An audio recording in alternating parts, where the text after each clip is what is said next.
আমাদের এবার আসবো যেটা, সেটা হচ্ছে মাল্টিপল স্যাম্পলিং প্ল্যান।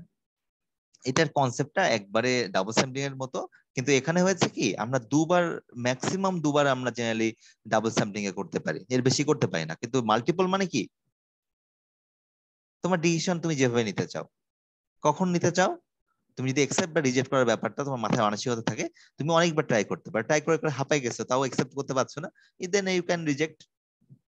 আবার ট্রায়াল করতে করতে দেখছি সবসময় একসেপ্টই হচ্ছে, বলে ওকে ফাইন, আর টেস্টিং এর দরকার নেই, দ্যাট উইল বি রিজেক্টেড।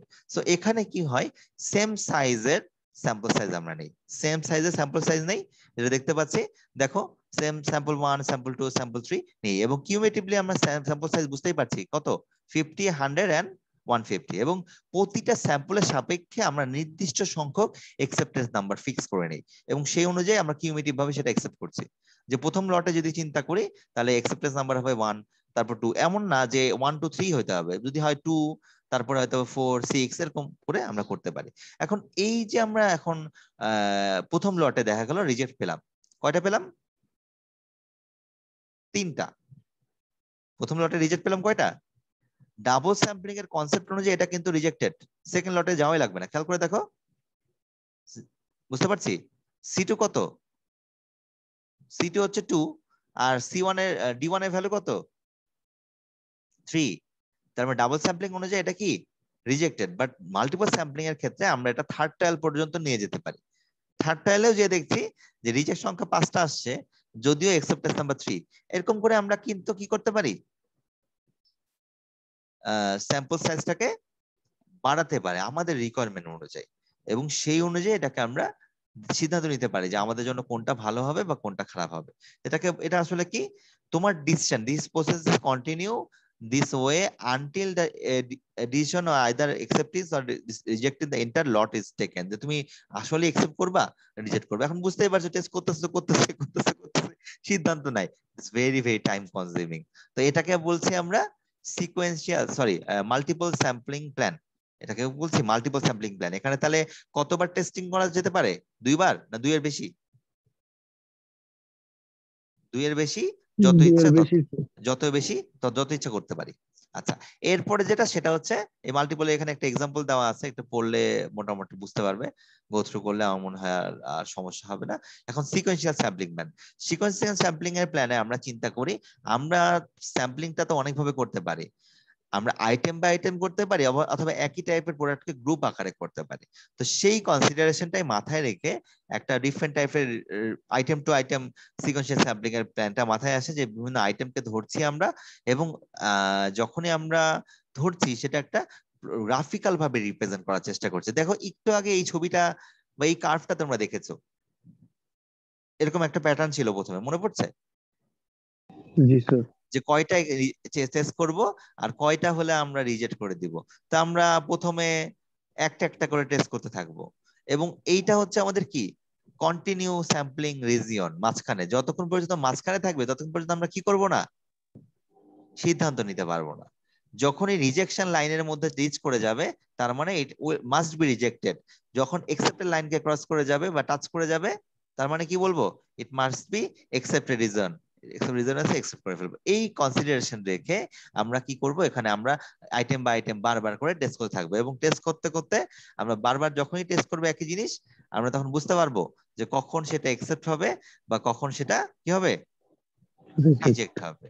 তো এই লিমিটটা বা এই জিনিসগুলা হচ্ছে আমাদের কোশ্চেনের অনুযায়ী আমাদের বের করতে হয়। এই যে আপার লিমিট আর লোয়ার লিমিটকে আমরা এইভাবে, এটা আবার পেজটা খারাপ আসছে এখানে, এটা বোঝা যাচ্ছে মনে হয় x1 x2, যেটা এই আপার লিমিট আর লোয়ার লিমিট এখানে আসছে, যেখানে এই ভ্যালু গুলা আছে, এই ভ্যালু গুলাকে আমরা দেখে আরো কিছু আহ কি বলা যায়, আরো কিছু লিটারেচার ইন্টারনেট থেকে দেখে সেগুলাকে অ্যানালাইসিস করে, এই যে A2 এর ভ্যালু এখানে সব দেওয়া আছে। এই আলফা বিটা মনে আছে কি জিনিস, আলফা বিটা কি, producer risk, consumer risk, type 1 and type 2 error, সেইটা এখানে কোশ্চেনে এইগুলা হিসাব করে, এই যে আলফা বিটা হচ্ছে probability of type 1 error, alpha beta beta হচ্ছে প্রবাবিলিটি অফ টাইপ 2 এরর, তারপরে হচ্ছে P1 হচ্ছে fraction non conforming which probability is acceptance is high, আর P2 হচ্ছে fraction non conforming which probability is acceptance is low. এইভাবে আমরা এগুলাকে সব একসাথে ম্যানিপুলেট করে আমরা ওইটা কোড করেছিলাম পাইথন, সরি তখন ম্যাটল্যাবে করেছিলাম, পাইথনের প্রথমে ইন্টারেস্ট ছিল, কিন্তু ওই সময় কুলাই পারি নাই, তবে ম্যাটল্যাব সোজা লেগেছে।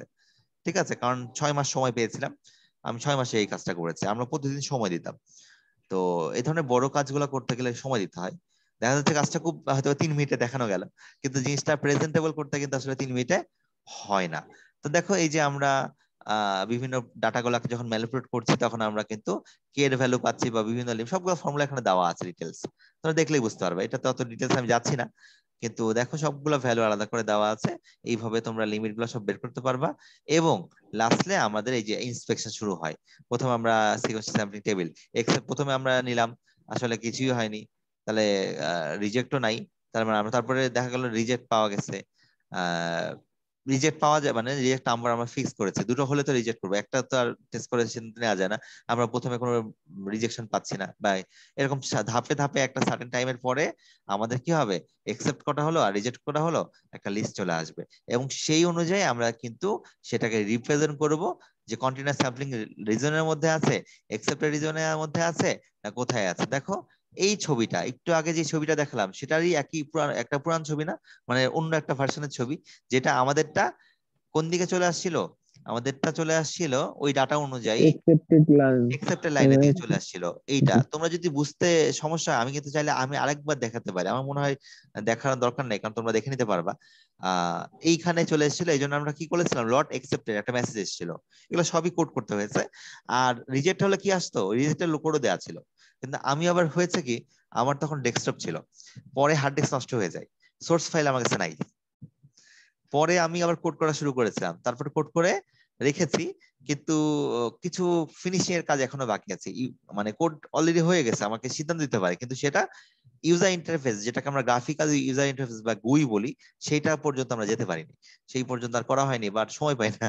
হ্যাঁ, তো এটা জাস্ট ভিডিওটা আমরা দেখিয়েছিলাম আমাদের থিসিসের ডিফেন্সে, ওইটাই পরে আমি রেখে দিয়েছিলাম, আপলোড করে রেখেছিলাম ওই সময়টা, এর পরই আর কি।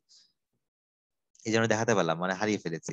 তো মোটামুটি এইভাবে আমরা কি করতে পারি, একসেপ্ট করতে পারি, রিজেক্ট করতে পারি, এইভাবে করতে পারি। তো এই জিনিসগুলা বুঝতেই পারছো এখানে, একসেপ্টেড স্যাম্পলিং মানে বুঝতেই পারছো এটা স্ট্যাটিস্টিক্যাল অ্যানালাইসিস শুধু না, অনেক লার্জ স্কেল অ্যানালাইসিস। এখানে কিন্তু নর্মাল ভাবে অ্যানালাইসিস করলে হবে না, লার্জ স্কেল অ্যানালাইসিস করতে হয়। ঠিক আছে, তো মোটামুটি আমাদের স্যাম্পলিং একসেপ্টেড স্যাম্পলিং চ্যাপ্টার শেষ হয়ে গেল। কিছু টুকটাক জিনিস বাকি আছে, ওইটা হয়তো বা সামনে একটু বলবো যদি যেটুকু দরকার হয়। তো মোটামুটি শেষ হয়ে গেল। আমাদের ক্লাস টেস্ট তো দেওয়া হয়নি, এটা দিলে কেমন হয়?